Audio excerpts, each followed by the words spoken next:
Okay, hello everyone, and welcome to our webinar From Founding Your Biotech to Successful Exit. My name is Charles Sunderland, and as a senior consultant with Genchrome, I'll be hosting these discussions on M&A and exits in the biotech space. We hope to give you insights from all relevant perspectives, and to that end, I'm pleased to say I'm joined here by several seasoned experts, each with a deep history in successful exits themselves. The biotech C-suite perspectives will come from Marc de Garidel. Following her years within large pharma, Caroline Boulliat will give us insights into the views of pharmaceutical partners and acquirers. And Naveed Siddiqi will share with us his experience from a venture capital side and as a biotech board member. Good afternoon to you all, and thanks for joining us. I'll be putting a variety of questions to you guys for most of the webinar, but for those watching, if you have any questions of your own, please do stick around until the end, where we'll have a Q&A section to give you a chance to have these answered live. I'm now going to give each of my speakers the opportunity to tell everyone here a bit more about themselves and their background. Marc, perhaps you could kick us off, please. Hey, thanks, Charles. Thanks, Caroline, for inviting us today. Yes, I'm Marc de Garidel. I'm the CEO of Abivax. I've been lucky to head a number of biotech companies and mid-sized companies in the last 15 years. Recently, I was the head of Cincor in Boston, which was sold to AstraZeneca early 23. I did the same with another company in Boston called Corvidia Therapeutics, which was sold to Novo, for which Naveed has probably some links. And before I ran Ipsen, for which I am still the chairman. So very nice talking to you. Great, thanks, Marc. And Caroline? Okay, good afternoon, everyone. So I'm the CEO and founder of Genchrome. We do advise biotech, but we also work with investors. And we act as an in-between also between biotech and big pharma, if I can say when there is a need. We are a team of pharma executives. We work for the big pharma mainly.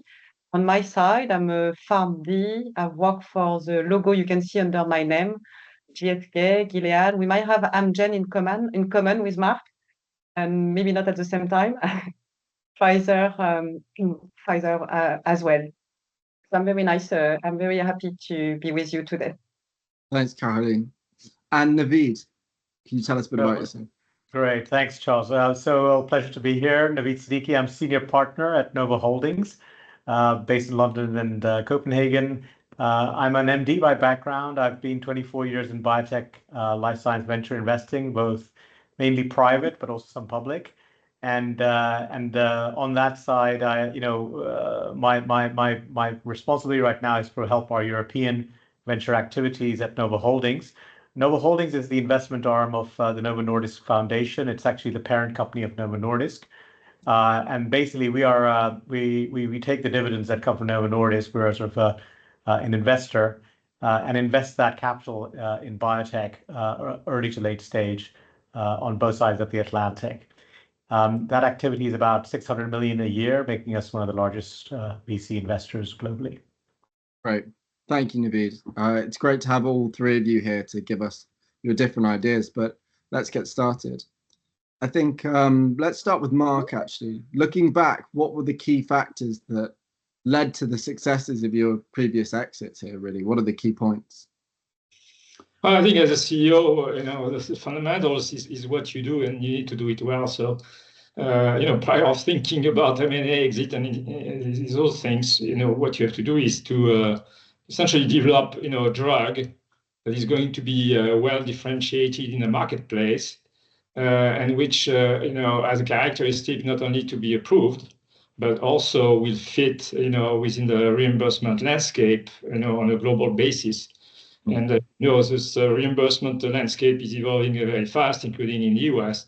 And again, in my view, some of the companies, biotech companies, are doing a good job on the registration part, but are less in tune to the needs for reimbursement. And I think big pharma has obviously a strong interest in the second part of the equation. Yeah, great. And Naveed, is there anything you'd like to add on this, and how you structure maybe a biotech with a potential exit in mind? Yeah, so look, when we make the investment, we always think about who the acquirer might be. And we ask the company if they know who the acquirer might be, because it's good to have a sense of the management, have a sense of who would be interested in the asset and at what point. So ultimately, as Marc said, you have to build a translational story, which will also work out commercially, and will be attractive from a acquirer's point of view for positioning the drug in the market and advancing patient care. So really, biotech has to sort of think all those steps through and really sort of explain their value proposition, which is so important, not only to investors at the beginning, but also when they're in the interactions with pharma. So I think this is the key skill, to have that context of what you're doing in the place of how it fits into healthcare, and in terms of the reimbursement landscape and the differentiation patient need. Yeah. Great. And so that covers some of the key things to prepare, but having now been through it multiple times, Marc, could you tell us what you learned from your recent M&A experiences, such as Cincor and Corvidia? Yeah, I mean, you learn a few things that already I think Naveed touched upon. So I think one of them is, as you move along your development of your drug, one thing I found very helpful was to be actually in a dialogue with a big pharma about what you're doing.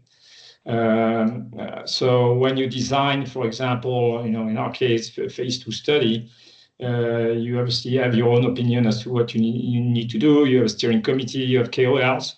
But what we did was, to at least to discuss with a few companies how they were viewing, the design of our study, what would be the expectation, what is the level of, the relationship between, the benefit of the drug and the risk associated with the drug, what kind of data they would want to see, what would be their sort of ask. So these are, I think, very important elements, especially in phase 2. As you design this phase 2, and then if you're in phase 3, which, for example, is the case of Abivax, it's much more about, confirming the safety profile of the drug and making sure that the efficacy obviously does not drop versus phase 2, and what are the measures that you've been taking, to de-risk that. But I think fundamentally, again, that's own experience. If people think that, people show up at your door and, just say, we love your drug and we're going to buy you in 2 weeks, this is not the case. So at least, so it's a long conversation. Big pharma has a big responsibility because they put, a lot of money into these acquisitions, and they tend to be a risk averse. So you have to really to be in dialogue. And then the last thing I would say also, which is quite important, which is more related actually to the investors, is if you want to negotiate a good exit, you need to have plenty of cash in the bank, because if you don't have cash in the bank, you're in a negotiation position, which is of weakness. And big pharma would try, obviously, appropriately, if you are on their side, to take advantage of that. So, when you get good data, the first priority is, raise money as much as you can, even though, some may say this is dilutive. At the end of the day, for a transaction, those considerations will quickly disappear when you get a good deal.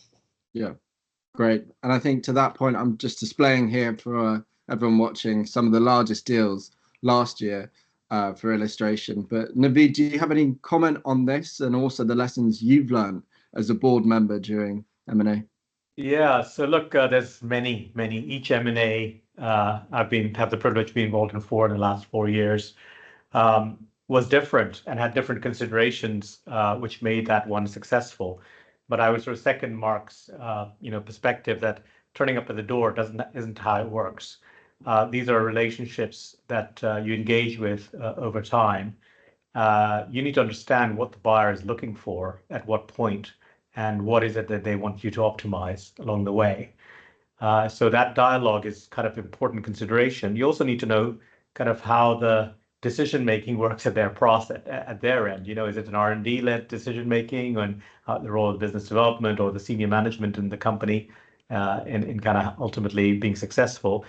And then I think you have to the importance of optionality. Look, M&A, companies are not sold, companies are sold, they're bought, right? So ultimately, you can't count at any one point that your company is really going to be, at the right point for an acquirer.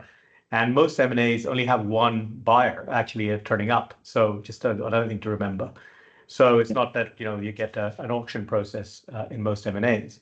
So in that respect, it's very important to have your own path and to think about the sort of points in your journey where an M&A might happen as a parallel process to something that you're doing. So it could be a financing, it could be an IPO, it could be, as a part of a licensing discussion that you initiated, then you get more licensing interest, and that may turn into an M&A. So all of those are sort of things I've experienced before, and competition sometimes turns up, and when it turns up, it's great because that drives up value. And that is an art to get that all at the same time, because sometimes it's not always at the same time that people are working together. So being very strategic about how you sort of interact and how you think about the timing of when those discussions might occur, what your alternatives will be. You have to have alternatives, because otherwise they sense blood, then you will get a result that's accordingly. So you need to have the ability to carry on, go forward without yourself. Cash was referred by Marc, or the ability to raise cash. So that these are all things that are relevant in the learnings.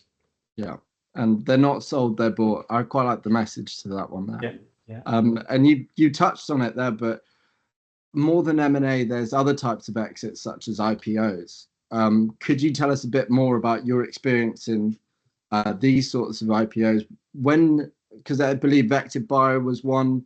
Yes. You've had some others. Could you tell us about the moments you felt these companies were ready for IPO? Yes. So look, the markets are very sort of changing all the time as to what they're looking for in a company that is IPO ready. So in the 2021 exuberance, if you're a preclinical company, you could say you were ready for an IPO and markets would accept you. In these days, the later the better. Post POC, post clinical POC is a good point to go. So you can do it earlier, but you have to be prepared that the demand may be less. So these are important things. The second thing is you're trying to build an investor base for the IPO that's new, and it's good to kind of get investors, some of the public market investors who invest in private companies as crossover investors, to engage with them over time, understand your story, and maybe get involved ahead of an IPO. So they're, usually they don't want to sit in the stock for more than 12 months, or maybe maximum 18, ideally 6. So your news flow, you have to be very careful about how you think about your news flow, and when they get in. So Vectiv was a good example. We had done a round before where we brought in several crossover investors ahead of the IPO. So they participated then heavily in the IPO, covered the book with also other private venture type investors. And that enabled, so when they went out, it enabled that the IPO was going to get done. There wasn't a question about that. And actually the banks these days kind of insist that investors have that. Now for a European company, this can be a bit challenging. The US investors have a lot on their plate already in the US, and sometimes they don't sort of pay attention to the European names as easily.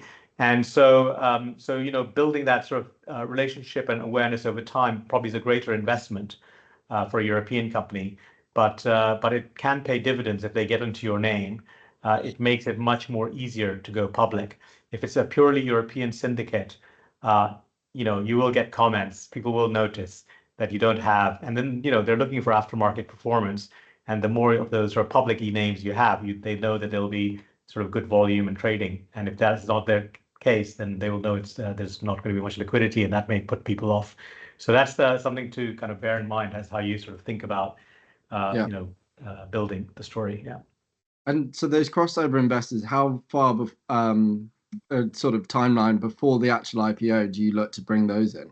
Yeah, so as I said, sort of, they're not looking to wait in the stock for 2 years, or they're not like venture investors. Ideally for them, 12 months is the sort of the longest that they would go. If you are particularly a name that has some special characteristics, they may be open to waiting a bit longer. But 6 to 12 months is kind of what they're looking for. Yeah, great. And Marc, just quickly, is there anything you'd like to add about from your experience of IPOs, moments you knew your company was ready? Yeah, I think maybe my perspective would be more as the as a CEO, what are the things internally you need to get ready for. So one, I think, is really to develop a well-articulated business plan with the key milestones. So again, so that investors understand when they are going to benefit from potential value creation. That process takes some time, and it needs also to include some optionality in terms of if something doesn't work, what do you do if that doesn't work? So I would say that's a big exercise. Then the second thing is because you have to go through a public registration. The way you describe your business plan is several hundred, actually a few hundred pages of document for the SEC. So you need actually really some help. I would say good lawyers is absolutely critical. Their relationship with the SEC. There are some lawyers that have done that multiple times. I've seen I've been lucky to do 2 IPOs essentially in the last 2 years. I've been very impressed with some of the lawyers we use because they have this specific relationship and they know exactly what to prepare to avoid problems. And then as to the banks, you need to pull them in competition. And there is always this debate between the bulge brackets, so the large banks, and the more specialized banks. But one dimension that one needs to really evaluate in the banks is the vetting of the analyst, and the fact that when you go IPO, the analyst of that bank is going to support you heavily, because obviously that's going to contribute to the confidence into for other investors to jump in after IPO to buy into the stock.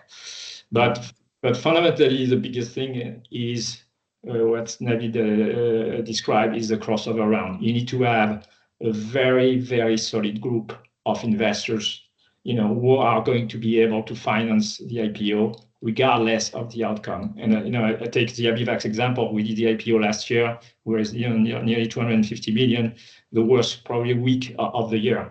And if we had not had this crossover before with incredible US funds, we wouldn't have done it. So I experienced it firsthand. Okay, great. And we've touched there on your views, but let's have a look at sort of the pharma perspective as well. And Caroline, when looking for that exit and being attractive, how do you think biotechs can ensure that their asset fits into the overall strategy for a pharma company? And what are the key search criteria for that? Thanks, Charles. I think, as mentioned by Marc, starting early is always good. I think it's really important to just do your basics. I spoke to a big pharma company recently. He told me, Caroline, I'm approached by companies with nothing to do with our business. It's a loss of time for everyone, and it's probably a loss of credibility as well. So maybe we can move to the next slide. And also be aware that pharma change. We were just discussing before the start of this webinar how people could move from one area, pharma could move from one area to another. We took this data from Bio this year in dark blue and in light blue, and last year in dark blue, and you can see the change from each pharma in terms of number of therapeutic area they were looking at. So they are changing. So don't assume that pharma, because they don't look at ophthalmology, that they will not look next year. So I think be aware of what they do. So that's just the basics. And then maybe we can move to the next slide. I'm just going to repeat what we already heard, but the key criteria for pharma, there is big words here. Think about your product. What is your value proposition? What is your unmet need? Your positioning, how you're going to differentiate your drug versus the competition. That's really critical. Then the next point is your access. Think about your access. Pharma will look at that in and out. They have army of people working in access. That's one of the most difficult parts for the commercialization of products. And as Marc mentioned it, they will have people all over the world.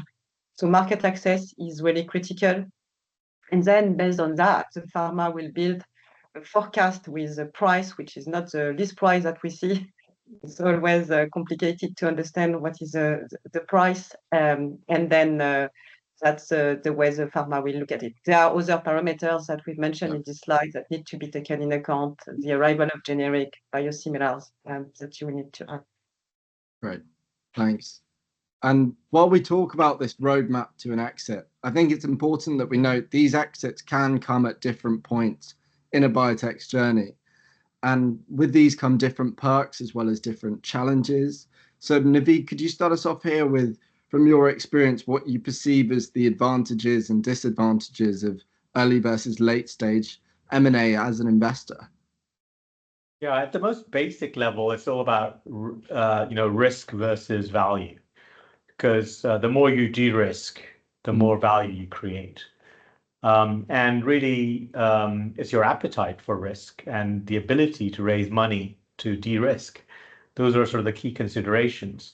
Then the other one, I think, is to think about, if it's a large indication or many indications, and I think the Yellow Jersey Therapeutics acquisition, which of an IL-31 asset by J&J, where I was involved, at the board level, it was clear that for an asset in inflammation, where you can go in many different directions and explore potentially a very large peak sales opportunity, working with pharma actually may have certain advantages, because it's about speed to market, and your IP is finite. And an early M&A, if you have interesting data, may be the best time for realizing that value, because they will pay more earlier, because it's in their hands. They can move faster and deploy capital and maximize the NPV of it, which you may be losing if you waited to later, other than just taking more risk. So these are some of the things to think about. Late M&A, has been quite common in the sort of current environment. Now I think we're seeing a little bit more going towards the earlier. But last year a lot of public M&A. This year we're seeing a bit more private M&A, and going a little bit sort of earlier in the value chain. So I think this is also a consideration is, where does your company sit with what's happening in the overall trends and appetite from pharma. So pharma is also, they hunt in packs, and they have sort of a broad trends you do sort of can discern of what's happening and where the appetite is. So I think that's also is also relevant to sort of consider as you think about it. Okay, so also being a bit reactive to the trends and seeing if the time's right. Yeah, I think and knowing what you should have a very, very good perspective of what the transaction windows are for your asset. And there, I think it's very important to sort of have a good understanding with your board and invest your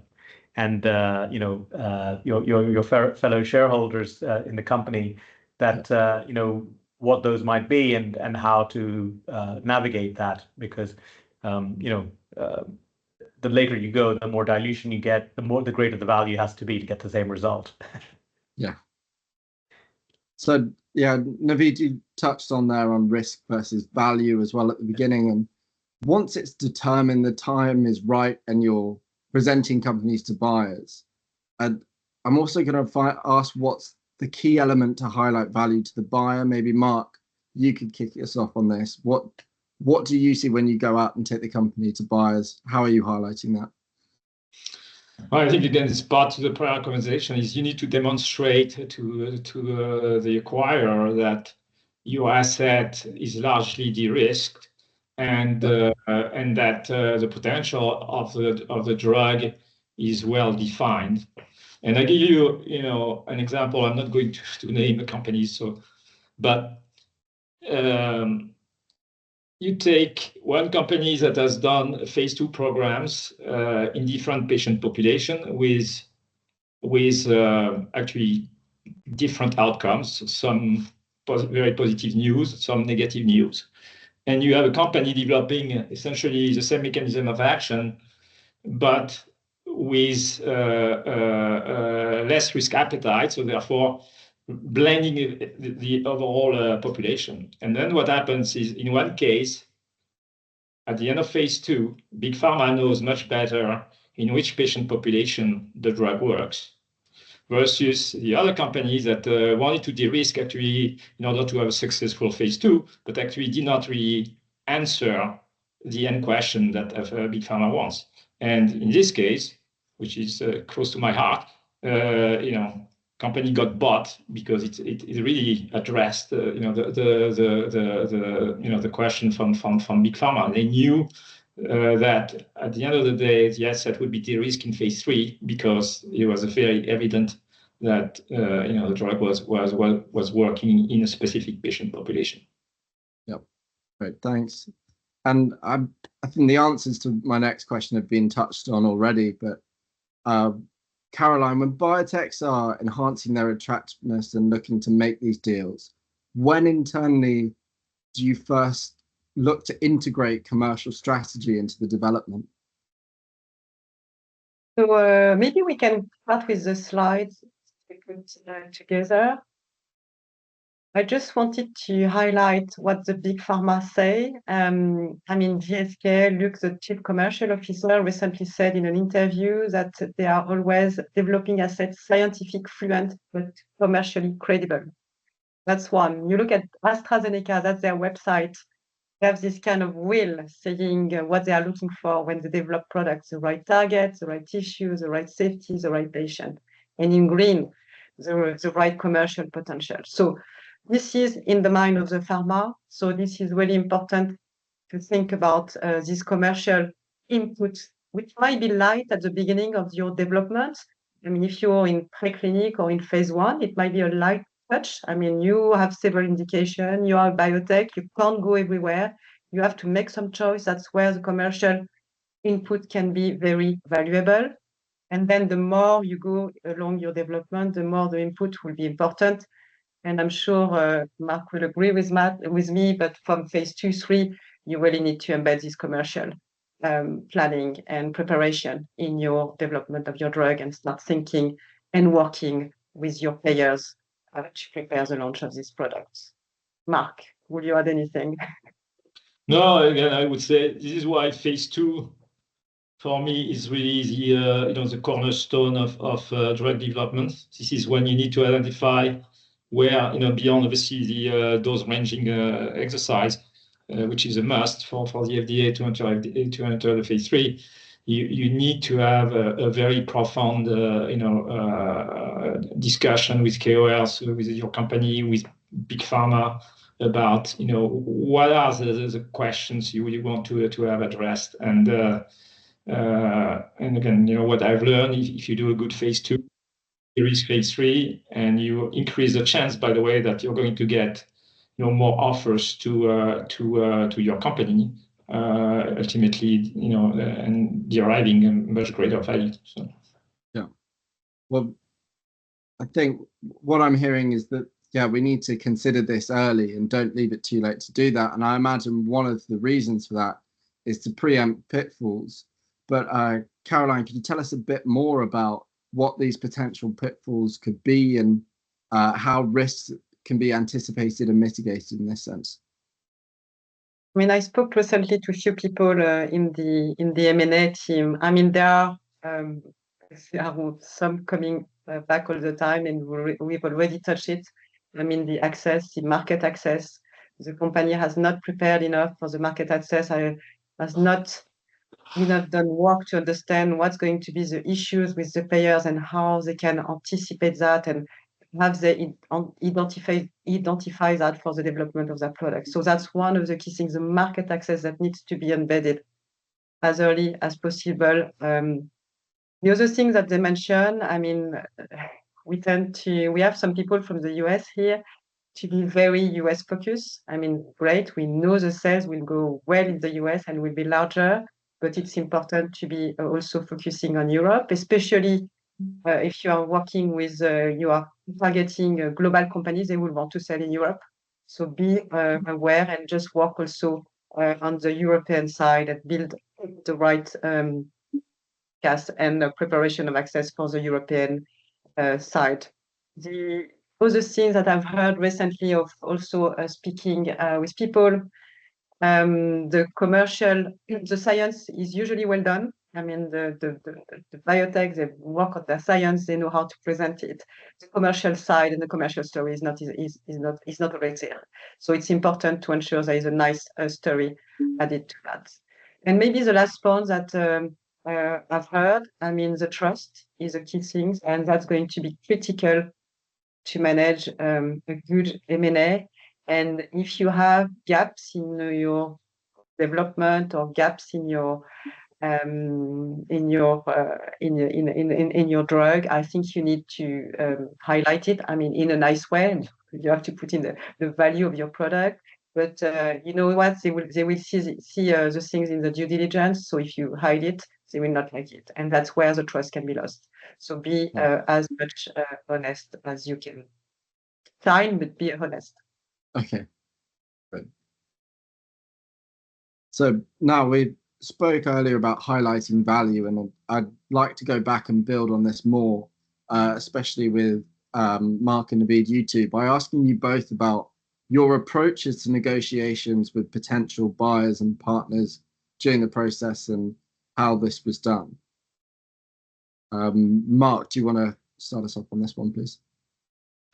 Yes, I see it can be taken from different angles, but I would say one important aspect is beyond also what Karen just said is, I mean, the trust is indeed very key, but there needs to be a very senior relationship involved in a transaction. Obviously, for big pharma, sometimes it may not be the CEO, it could be the CBO or the head of R&D, or essentially the advocate.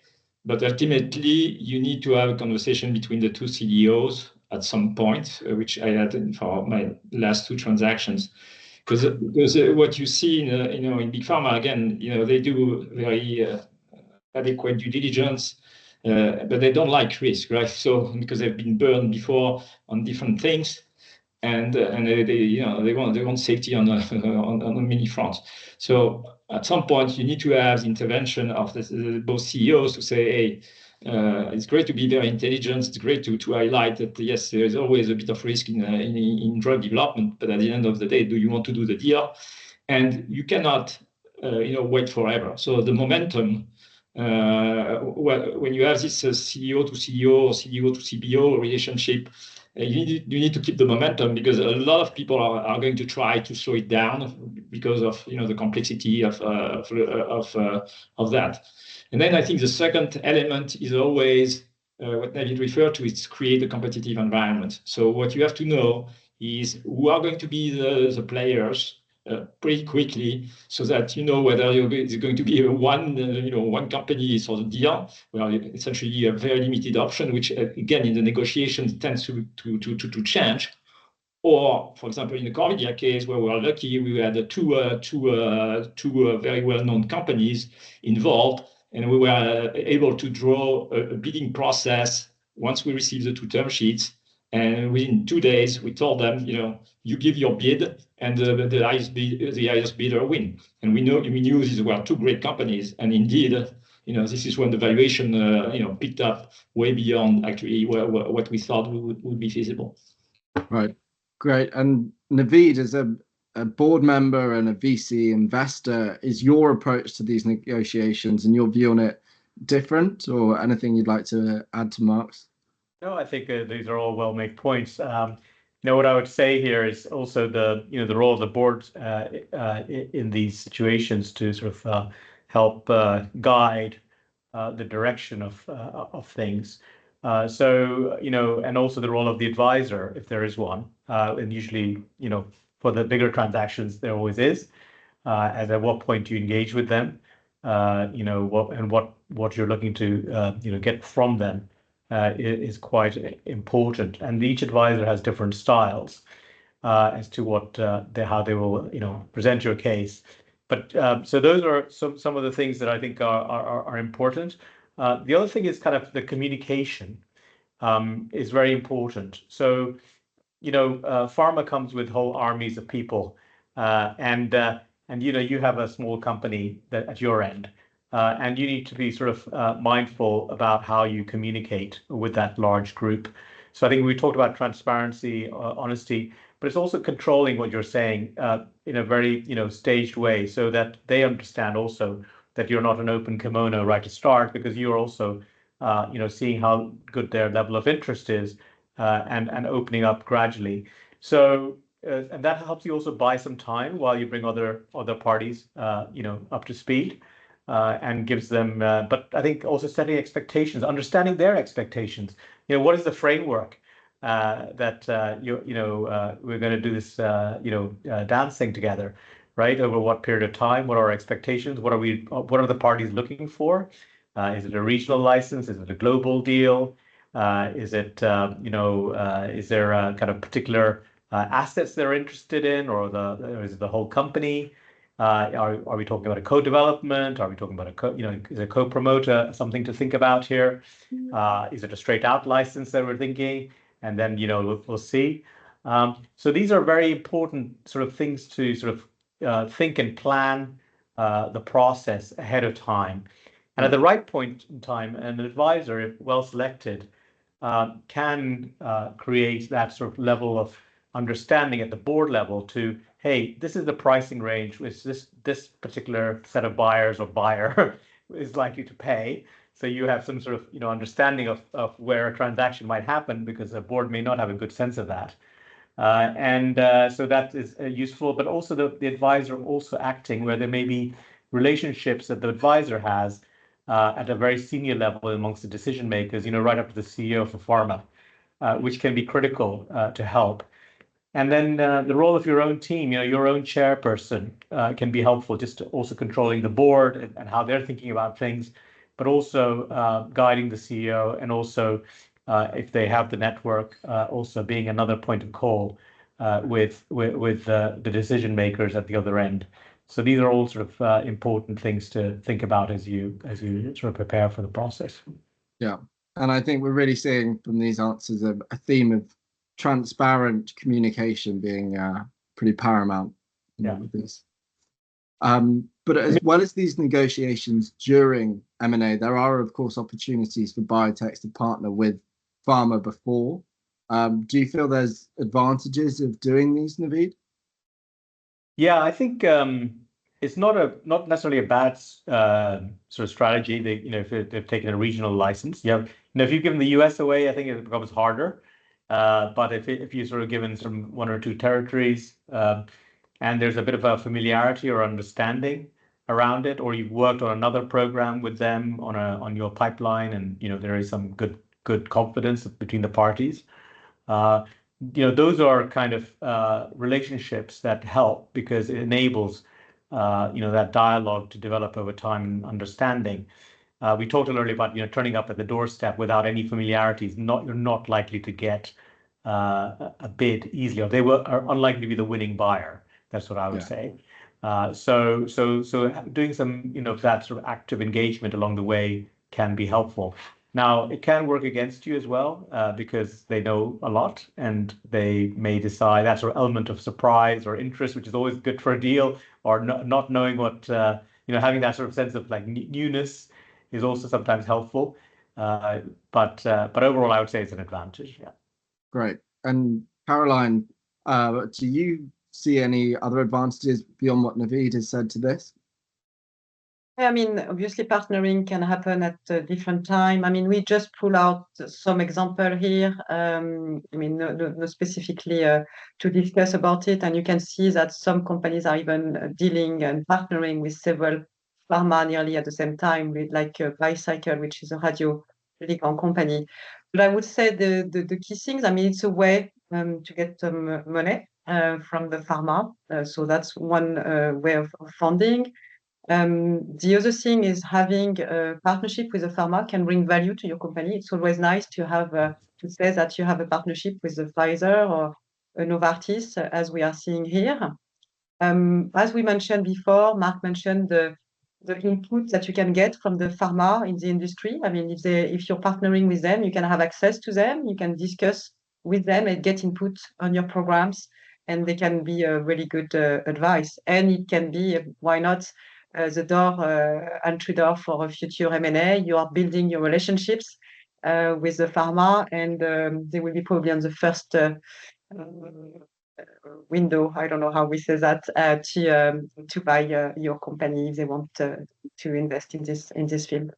Yeah, great. So it can be really, if you're thinking about that M&A down the line, it can really help it at times to have been through this beforehand. And in these partnerships, not all pharmaceutical partners are alike. Marc, you've had experience with this on different sort of levels. Could you tell us a bit about what you've seen to be the difference between dealing with medium-sized versus large pharma? Well, in general, obviously, one of the differences is that big pharma has much more money, so mid-size is more limited. So definitely that has an impact on the type of drugs that can be, acquired, or companies that can be acquired. So that's obviously key. So don't have expectation that obviously a medium-sized company is going to buy $10 billion because they don't have the funds. So that's obvious. But in terms of the process, as on the Ipsen side, I think there is a small advantage of being a medium size is that you tend to move faster. And again, I remember the Exelixis deal when I was the CEO of Ipsen at the time. We were faster than Novartis, we were faster than a couple of other companies. And and because we had the relationship, that was obviously a precondition. We got the job done, and so I think the mid-sized companies don't have necessarily the same lengthy process. Yeah. Okay. So yeah, a bit of a faster process, but a bit less money sometimes. I'm just showing here for everyone an illustration that we've mapped out, sort of 30 of the largest pharma by market cap, and then the next 30. But Caroline, building on Marc's answers, are there anything else you'd like to say about what you've noticed as distinct differences to the approaches depending on the pharmaceutical companies and their size? Yeah, maybe I will say from the mid-size or small-size company, there might be some interest when you have an asset from a smaller size, 0.5 or 500 million to 1 billion. Because if you're dealing with them, it will become one of their top priority assets. So they will look after it very well. While in a big pharma, it will be one of the many priority. Not say that they are not going to look after it, but there is maybe more risk that it might be not as much taking care of. So if you have a mid-sized pharma with global reach, it could be quite interesting.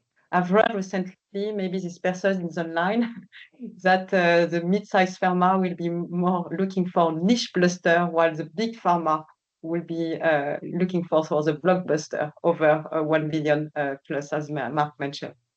Yeah, right.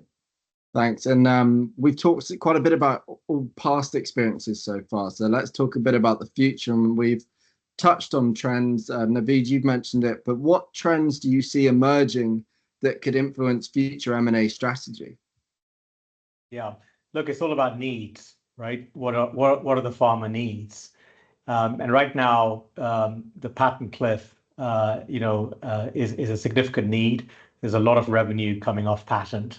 So hence the trend, as we've seen, is the big indications: cardiovascular, metabolic, immunology, inflammation. they have been areas where pharma has made significant acquisitions and we're willing to pay top dollar to get the best assets. So that's definitely been a trend. So if you're in one of those areas, that improves your chances. The other thing is when they want to build capabilities. So radiopharmaceuticals is another example of that, or ADCs. Genmab with Profound, or with Fusion with AstraZeneca, but there are others. Raise Bio with BMS. There've been a series of these acquisitions to kind of build new capabilities in this area where they don't have existing capabilities. So if you're in one of those areas, then this is probably a good time to be talking, because if you have data and you have some interesting value proposition, there's a good window right now because people are looking for that to add. Yeah, great, thanks. And we've put this word cloud together on this theme, but Caroline, do you want to add anything that on the trends you see emerging, building on Naveed's answer? I mean, I can see that Naveed mentioned quite a few of those topics, the ADC, the radical. I mean, the price pressure. I mean, we know the governments are struggling paying our drugs. It's the same also. It's not only in Europe. It's happening also in the US. There are big reforms coming. It's Inflation Reduction Act, which could also impact the value of those assets that needs to be taken in account. But yes, I'm just those ones. Right, thanks. And once strategy is deployed and a deal is made, the success of the exit isn't necessarily just determined at that point of transaction, because you've got to consider the changes to the company moving forward. So on that post-exit transition phase, Marc, both for the company and for yourself as a CEO, how do you manage that?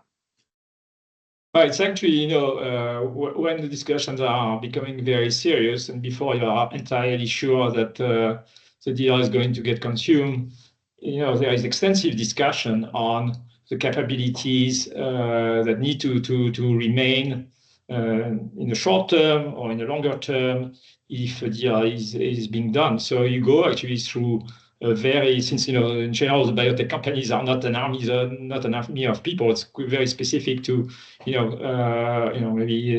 the 10, 20, 50 people. But you go through really one by one with the acquirer to say, these are people, these are their capabilities, what they can do, and then it's really up in the end to the acquirer to decide who they want to keep for X number of months. Obviously, in general, I would say, what is considered as administrative people, like the CEO, the CFO, they tend to get ousted pretty quickly. But all the capabilities around drug development, potentially if it's cross commercialization, these are very, very detailed conversation, and the acquirer again has to make sure if they want to keep those talents. They need to offer attractive packages, because fundamentally, in the long term, very rarely people stay in big pharma, because part of the reason why they are in biotech is simply because they like the risks, they like the small atmosphere, sort of a quick decision making. Obviously, the potential upside financially is very different, obviously, from a big pharma where things are more stable, more long term, but obviously very slow. So great, thanks. And I'm conscious of time and letting people have a Q&A at the end, but what advice then, as a CEO in a biotech yourself that's been through this, would you give to others who are considering an M&A soon? I go back to the fundamentals. What you have to do is develop a good drug, and that drug needs to have the profile of differentiation, needs to be easily, quote unquote, registerable, but also having the profile that will allow a good price and a good reimbursement, because otherwise there are examples of a number of biotech companies actually launching drugs recently, and their launches have been very pitiful, and it's primarily, I believe, because they did not study very well the commercialization part. So. Yeah, great, thanks. And Naveed, as someone who guides these CEOs, is there anything you'd like to add briefly on that?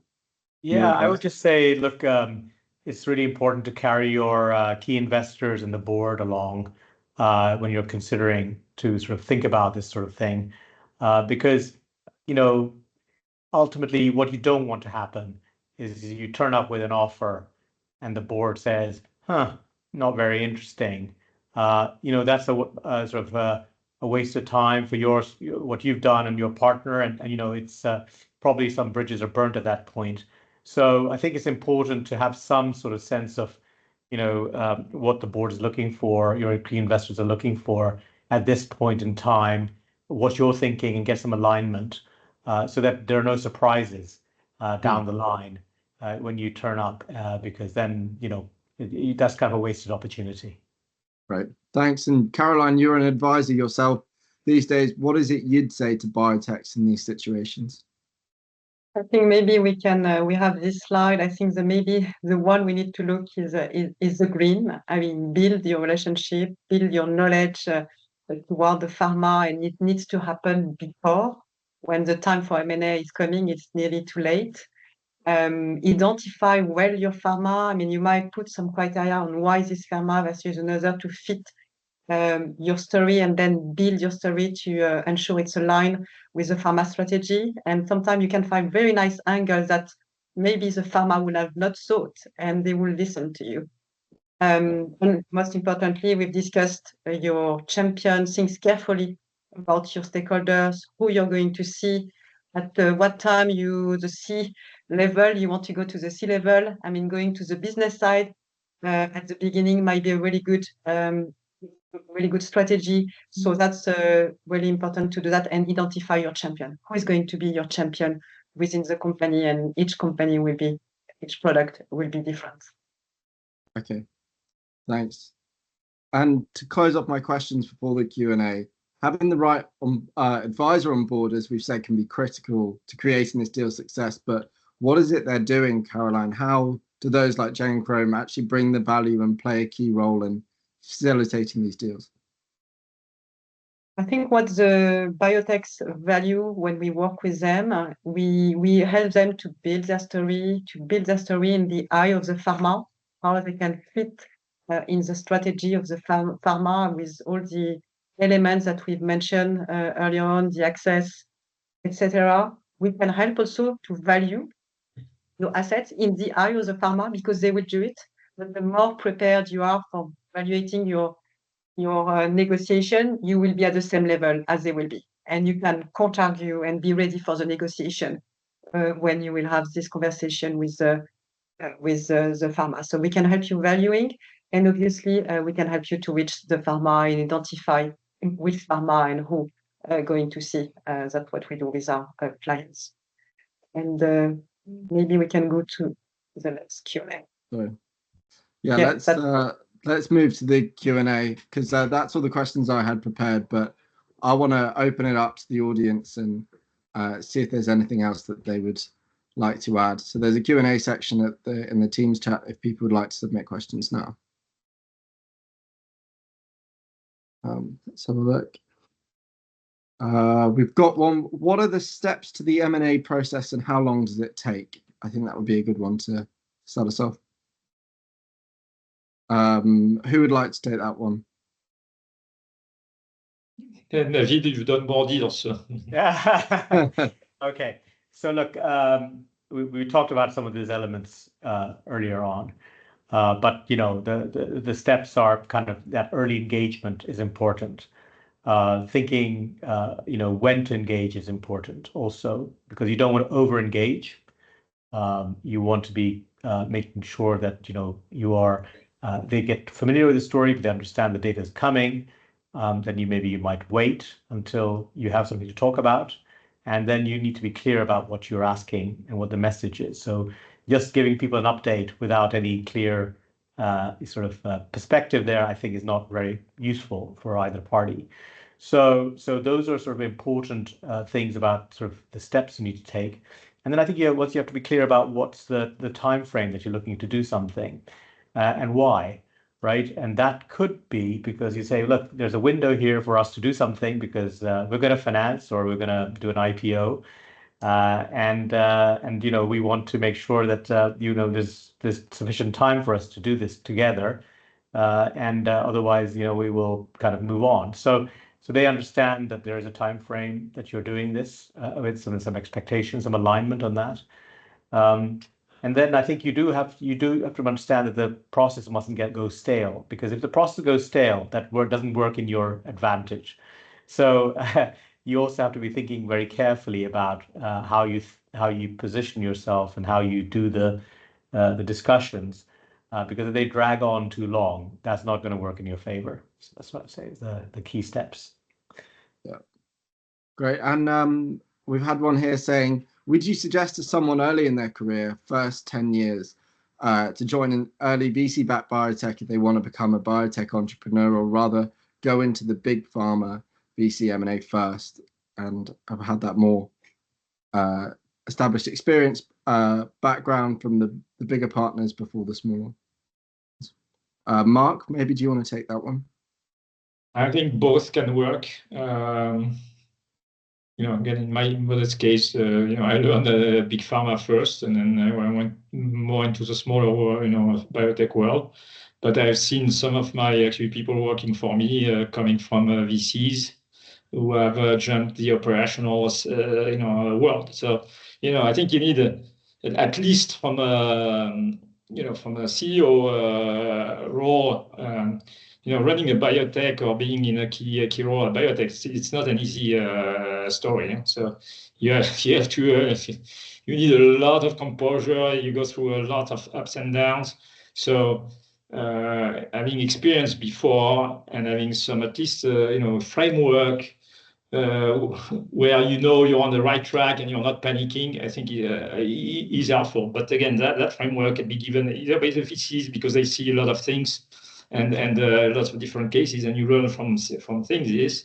Or having been before in operational roles where you see the mistakes that you make or others make, and you don't want to repeat them when you're in a small biotech. So.